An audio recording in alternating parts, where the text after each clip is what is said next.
Backstage at the Grand Ole Opry, Nashville, 1969. Whiskey hangs in the air, thick and sweet, tangled with cigarette smoke and sweat. From the stage comes muffled music, cheerful, confident, untouched by what's happening behind the curtain. Then Jerry Lee Lewis laughs. Sharp. Too loud. The kind of laugh that cuts instead of entertains. He stands in front of the mirror, bourbon glass shaking slightly in his hand, and points without turning around. "Here he comes," Jerry Lee says, smirking at the reflection. "The man in black." Johnny Cash has just stepped into the room, dressed head to toe in black. No hurry, no smile. "Always the funeral suit," Jerry Lee goes on. "What is it, John? You trying so hard to look holy, you dress like the preacher at your own burial?" The room freezes. A few musicians suddenly find the floor fascinating. No one laughs, no one intervenes. Johnny turns his head slowly. His eyes meet Jerry Lee's in the mirror. There's no anger there, no threat. There's something worse. Something that says this won't end in a joke, or a punch, or another empty insult. Something that says a line is about to be crossed, and neither of them will walk back the same man. Within a minute, Jerry Lee Lewis will stop laughing. And nothing about this night will go the way anyone expects. Let us know where you're watching from, and we hope you enjoy the story. The heat in the backstage room pressed against the skin like a wet hand. Nashville summers did that, turned air into something you had to chew through. The mirrors along the wall buzzed with tired neon, throwing pale light onto sweating faces, half-buttoned shirts, trembling hands. Whiskey sat open on a counter no one bothered to clean. The smell was old alcohol, fresh smoke, and something sour underneath. Fear, maybe. Johnny Cash stood near the end of the counter, shoulders slightly hunched, black jacket hanging on him like it weighed more than it should. A year earlier, at Carnegie Hall, he'd walked on stage too high to remember his own words. People still talked about it in low voices, like a funeral no one wanted to name. He hadn't read the reviews. He didn't need to. He'd lived them. Across the room, Jerry Lee Lewis laughed too loudly at nothing. The sound was sharp, brittle, like glass tapping glass. He lifted his tumbler, but his hand betrayed him. A small, uncontrollable shake sloshed the whiskey against the rim. He noticed. Cash noticed, too. "Man in black," Jerry Lee said, dragging the words, eyes bright with something mean. "They still paying you for sermons these days? Or is that just part of the costume?" A few musicians shifted uncomfortably, pretending to tune instruments they weren't holding. Nobody stepped in. Nobody ever did. 3 days earlier, Columbia Records had renewed Cash's contract. Better money. Creative control. A quiet vote of confidence after a public collapse. Jerry Lee had walked into a similar meeting and walked out empty-handed. No extension. No patience left. His smile now wasn't mockery. It was hunger with nowhere to go. Cash didn't answer. He watched Jerry Lee's fingers tighten around the glass, watched the tremor get worse. When Jerry Lee leaned forward, the inside of his jacket fell open for a second. Cash saw the orange bottle. Dexedrine. Nearly empty. Cash moved then. Slowly. He crossed the room and sat beside him. No challenge, no tension in his shoulders. He reached into his own pocket and placed a small bottle on the counter between them. White pills, identical purpose. The laughter stopped. Jerry Lee stared at the bottle like it had spoken. His mouth opened, ready for a fight, for a joke, for something sharp. Instead, Cash said quietly, "You know why I wear black? Not for show." The room seemed to lean in. "Yesterday," Cash continued, voice low, uneven. June found me on the floor of a hotel room. I'd taken too much. Again. He swallowed. His voice cracked, just once. She didn't call an ambulance. She sat there. 3 hours. Just waited to see if I'd wake up. Jerry Lee froze, glass halfway to his lips. When I did, Cash said, eyes fixed on nothing, she said, I won't leave you, even if you leave yourself. Silence spread, thick and heavy. Somewhere, a guitar string snapped softly. Jerry Lee set the glass down. The shake hadn't stopped, but neither had he. For the first time that night, no one laughed. The neon in the mirror kept buzzing, but the room had changed. It wasn't louder or quieter, just tighter, as if the walls had moved in a few inches. Cash's pill bottle sat between them like a confession no one could kick under a chair. Jerry Lee's eyes stayed on it, then flicked to Cash's face. He didn't sneer now. He asked, almost irritated by his own curiosity, why didn't she walk out? Most women would have. Cash let the question hang. His jaw worked once, like he was chewing on something bitter. Then his gaze slipped past the mirror, past the haze, and the air snapped into a different year. 1956. Memphis. Sun Records smelled of hot cables and stale coffee.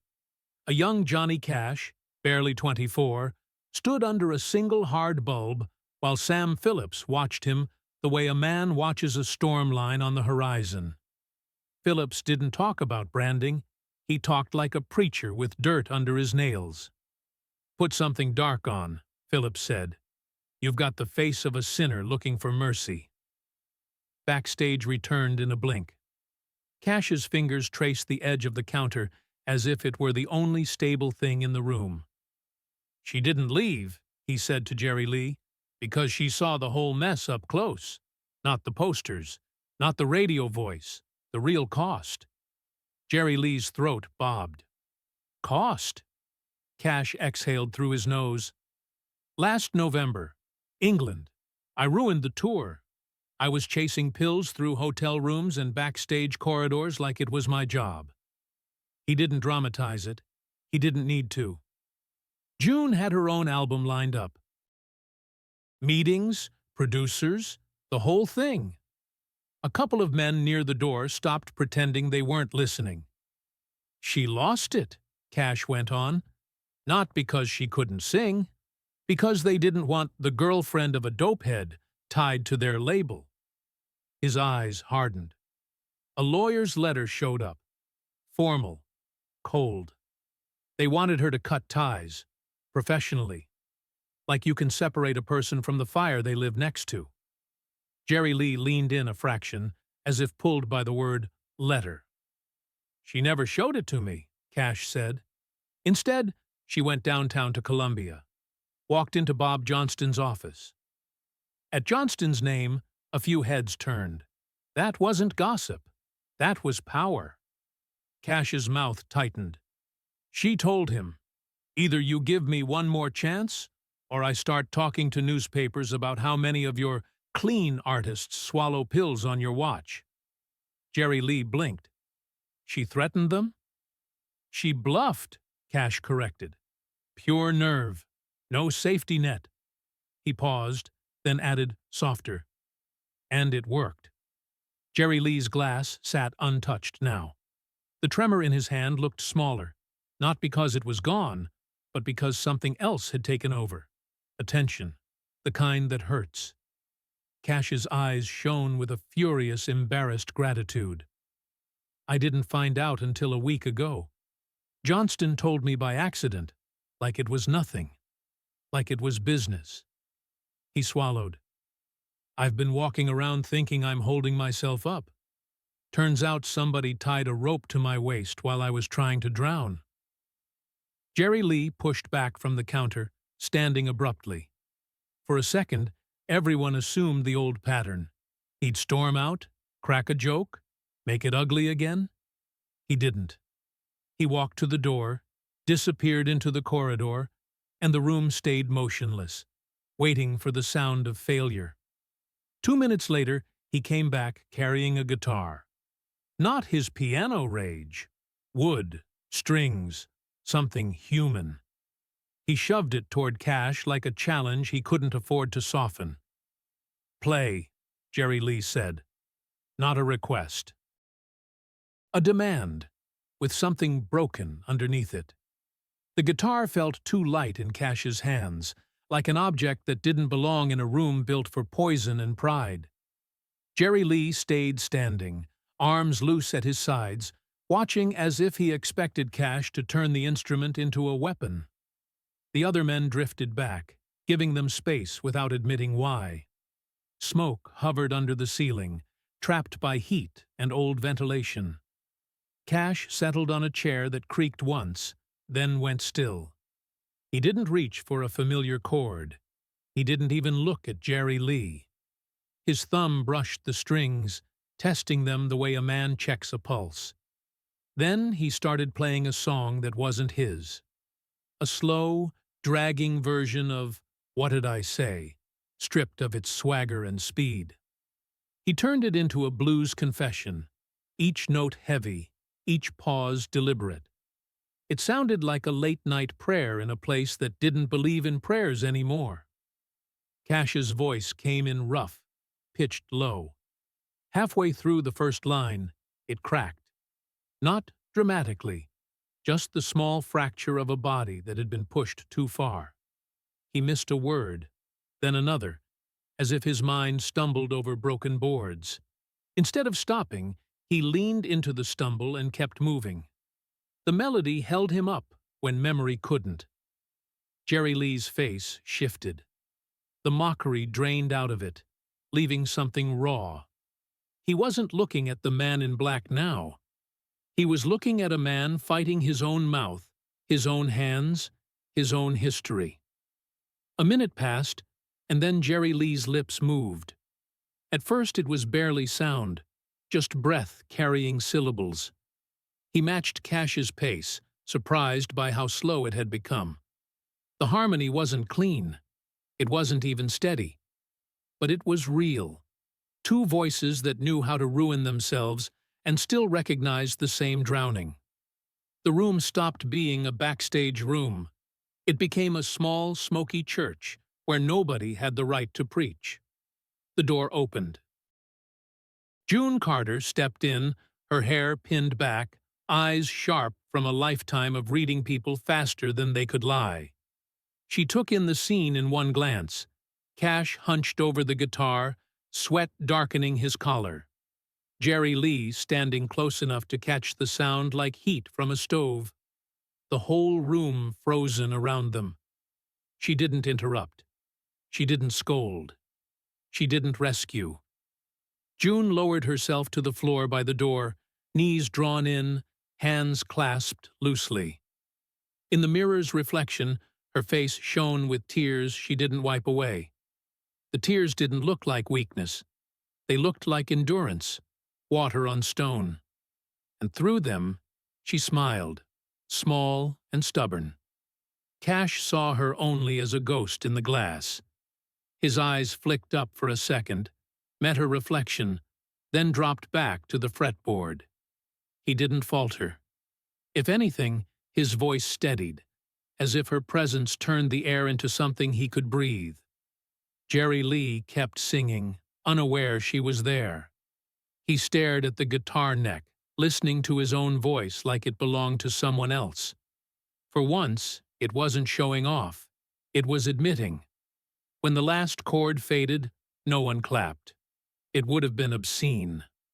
Jerry Lee let out a breath that sounded like a laugh, trying not to become one. "I always figured you wore black to look tough," he said, voice low. Then he tilted his head, eyes hard but not cruel. "But you're wearing it because you're still at your own funeral, ain't you?" Cash set the guitar carefully on his knee, fingers lingering on the wood, as if letting go could hurt. He nodded once. "Yeah." His throat worked. "But every morning I wake up and decide I'm not burying myself today. That's the only fight I can win. one day at a time. Jerry Lee stared at him, then stepped forward and held out his hand. It wasn't friendly. It was necessary. Cash took it. Their grip was firm, brief, honest. "No more jokes," Jerry Lee said. "We're in the same boat. Only you're actually trying to row." June rose without a word and slipped back out, quiet as she'd arrived. A second later, Cash noticed a folded note on the counter, placed where his eye would find it. 5 words, written in a fast, familiar hand. "You don't row alone. Ever." From the hallway came a voice, clipped and official. "Johnny Cash to the stage. 5 minutes." Cash stood, smoothing his black jacket, shoulders squaring like a man choosing a direction. Jerry Lee watched him, the tremor in his hands returning as reality came back. "You going out there?" he asked. Cash's eyes stayed steady. "If I don't walk on now," he said, "I won't walk on again." The hallway to the stage stretched like a tunnel that refused to end. Concrete underfoot, cables taped down in quick stripes, the dull clatter of road cases rolling somewhere out of sight. Cash moved with a careful pace that looked like calm until you noticed his hands. They shook at his sides, not from nerves, from the body's protest. 18 hours since the last dose. His skin felt too tight. Sweat broke out cold along his spine, then cooled again as if someone kept opening invisible doors. From the stage, the MC's voice swelled and echoed, warming up the crowd with practiced cheer. Cash heard his name coming, soon, and it landed in his chest like weight. Halfway down the corridor, his knees softened. It wasn't dramatic. It was the quiet failure of muscles that had been cheated too long. He caught the wall with his palm. The concrete was clammy. His stomach rolled hard, and for a second, the whole world narrowed to one thought. Fix it. In his jacket pocket was the backup. There was always a backup. A small bottle that promised steadier hands and a smoother walk. The kind of lie that fit perfectly in a palm. His fingers slid into the pocket on instinct, found the cold plastic, curled around it. A voice came from behind him, not loud, just firm enough to cut through the humming lights. "Don't." Cash didn't turn at first. "Keep walking," he rasped.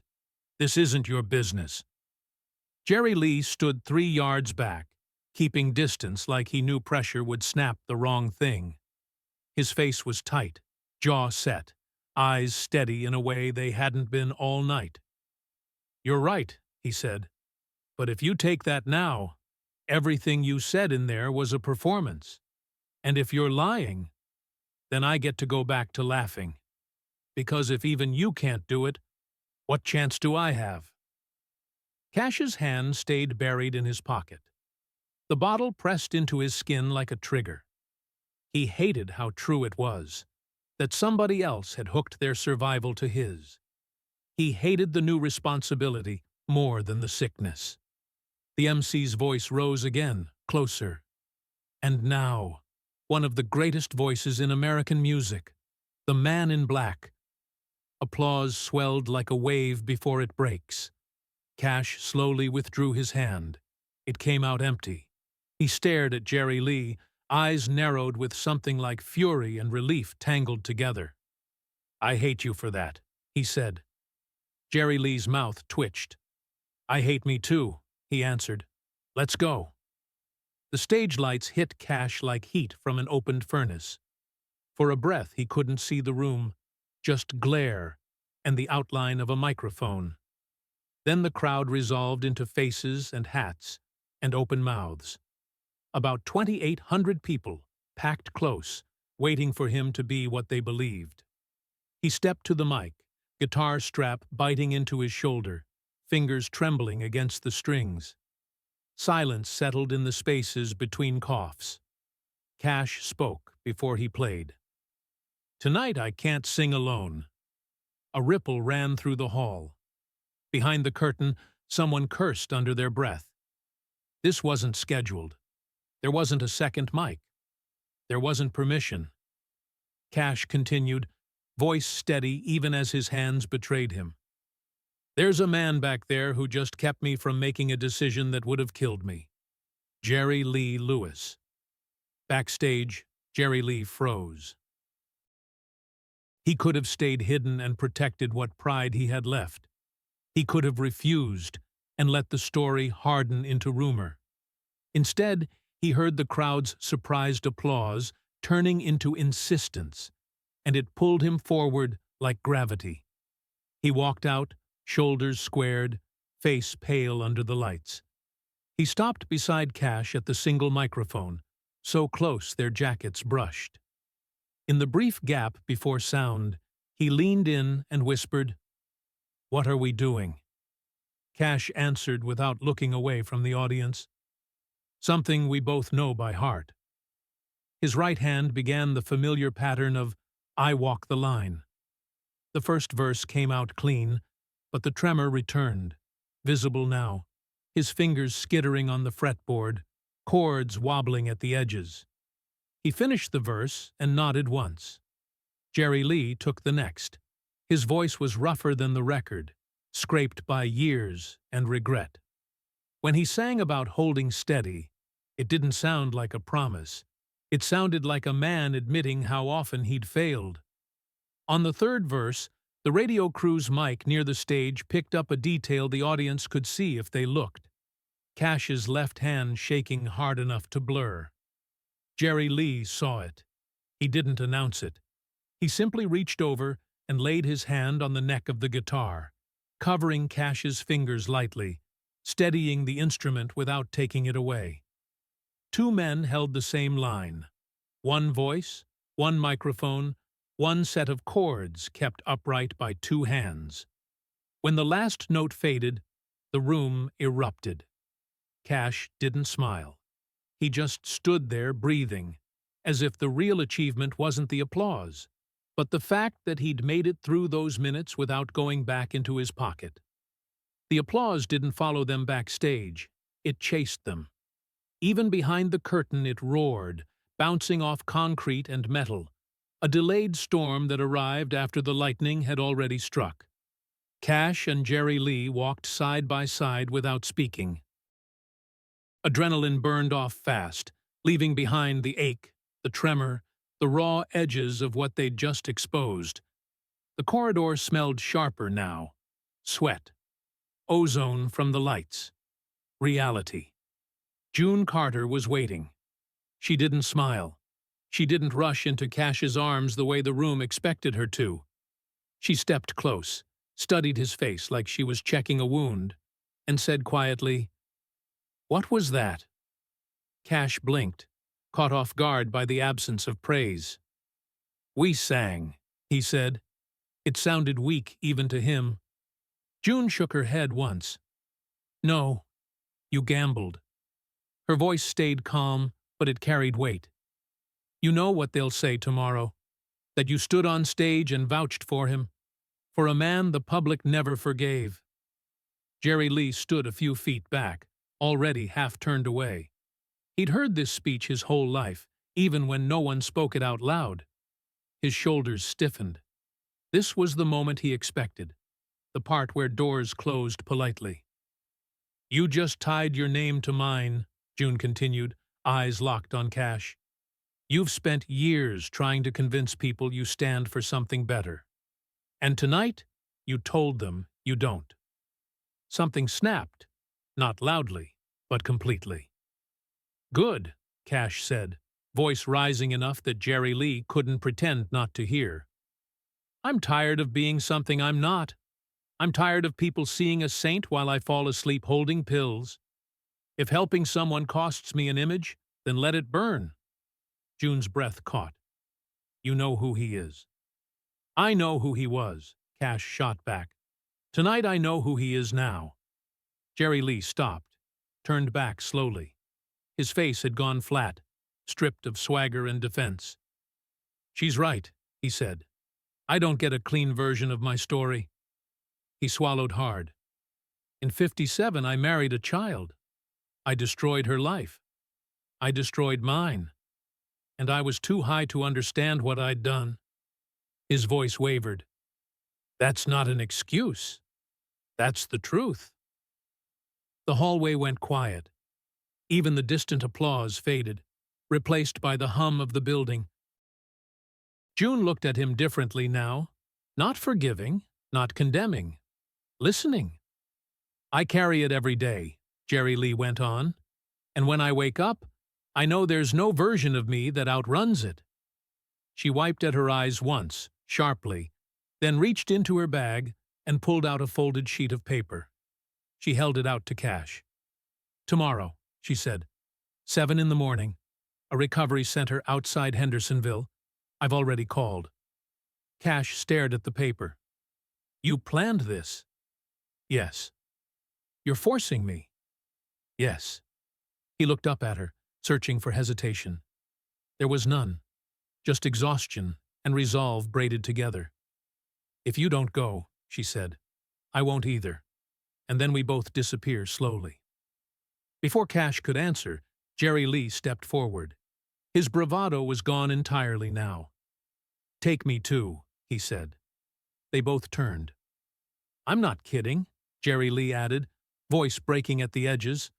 If I walk out of here alone, I know what happens next. I buy a bottle. I disappear. I wake up somewhere I don't recognize, or I don't wake up at all. June covered her mouth. Cash closed his eyes. Finally, Cash nodded once. All of us, he said. Or none. They ended up back in the empty dressing room. The night pressed against the window. On the table lay 3 pill bottles, lined up without discussion, emptied from pockets and jackets. No speeches, no promises, just a quiet agreement not to open them. Jerry Lee stared at the bottles for a long time, then whispered, almost surprised, This is the first night in 10 years. I don't want to be alone. No one answered. No one needed to. Morning came without mercy. At 7:15 a.m., the building stood gray and undecorated against a pale Tennessee sky. No sign promised healing. No slogan welcomed them. Just brick, age, and the kind of silence that made every sound feel exposed.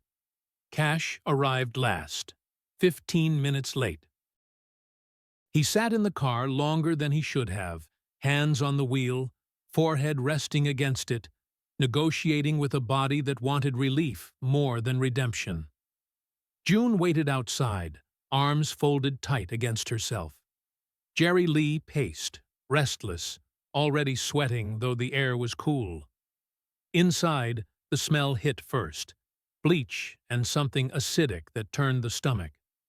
A woman in her 50s met them at the desk. Short hair, no makeup, eyes that didn't flinch. Guitars stay in the car, she said. Names don't matter.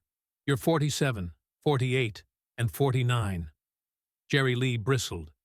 You know who we are? She didn't blink. I know what you are. The corridor swallowed June and led her right. The men went left.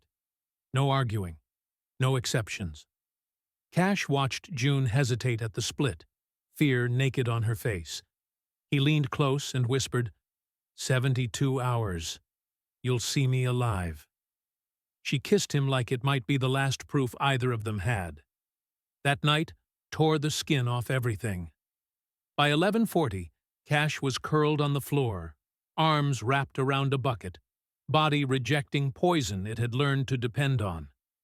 Fever burned, muscles cramped. His hands shook so hard he couldn't hold water.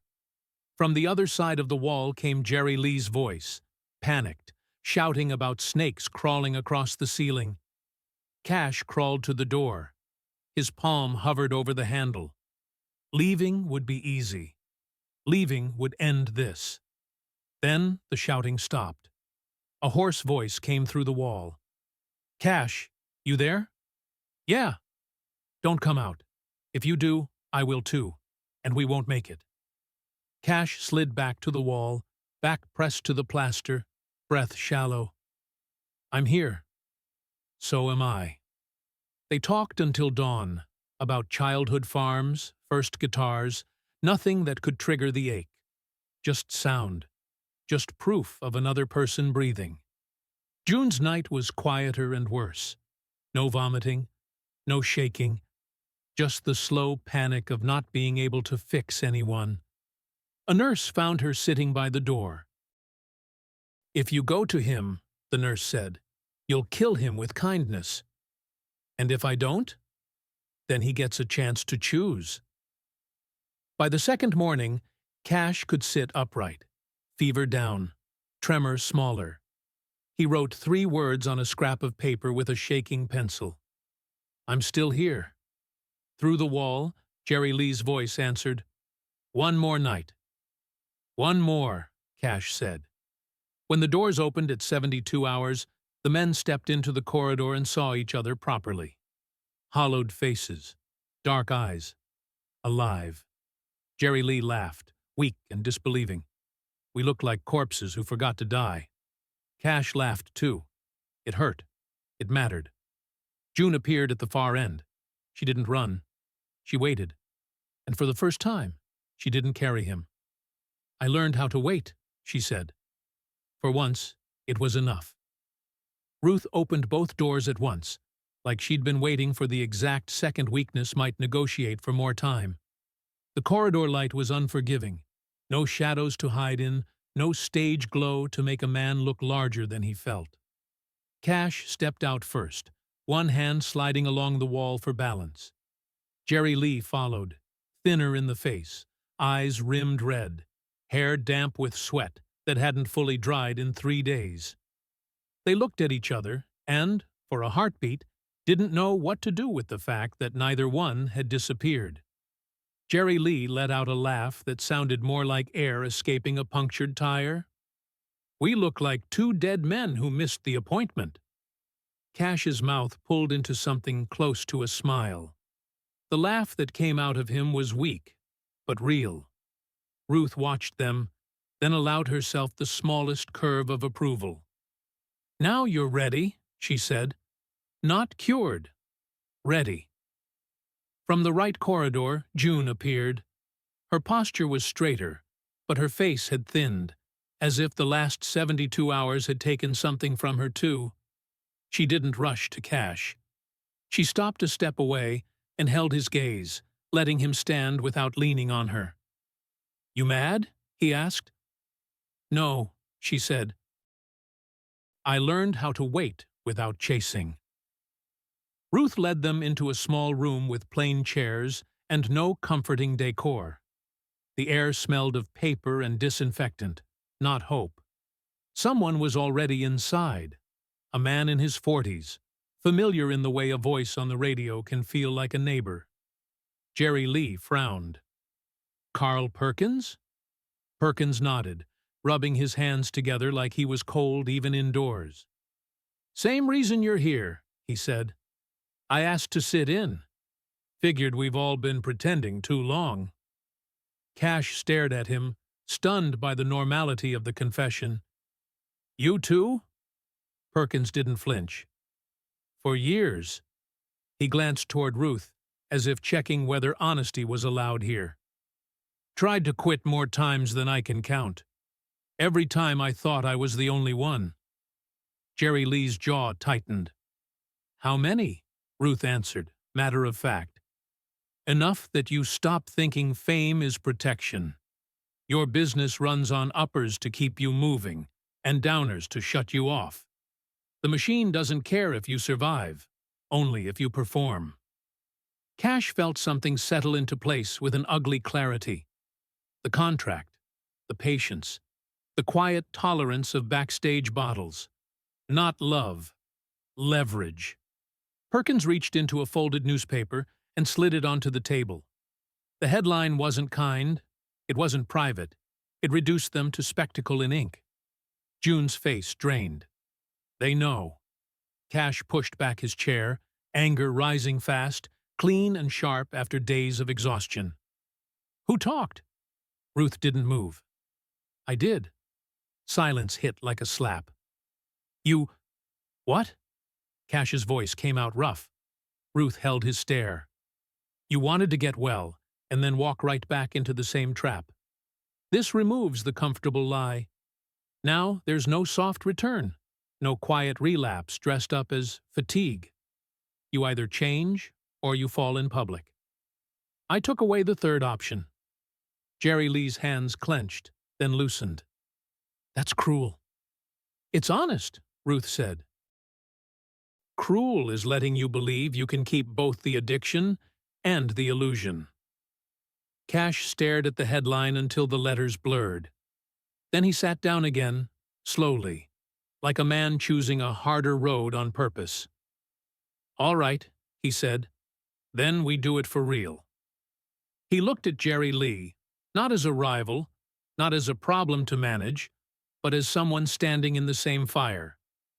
When we walk out of here, whenever that is, we make something that tells the truth. Not a polished redemption. The truth. Jerry Lee scoffed, but it didn't have teeth. That'll end us. Maybe, Cash said. Or maybe it keeps someone else from thinking they're the only one losing their mind in a motel room. Perkins nodded, eyes damp. Funny thing, he murmured.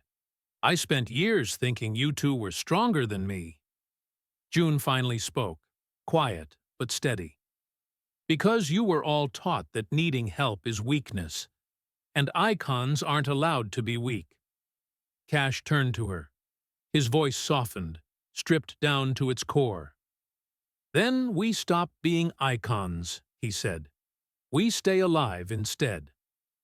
Later, alone for a moment, he found a pencil and a scrap of paper and wrote a line he didn't decorate. I wear black for the ones still in the dark. He folded it carefully, like a promise he intended to keep.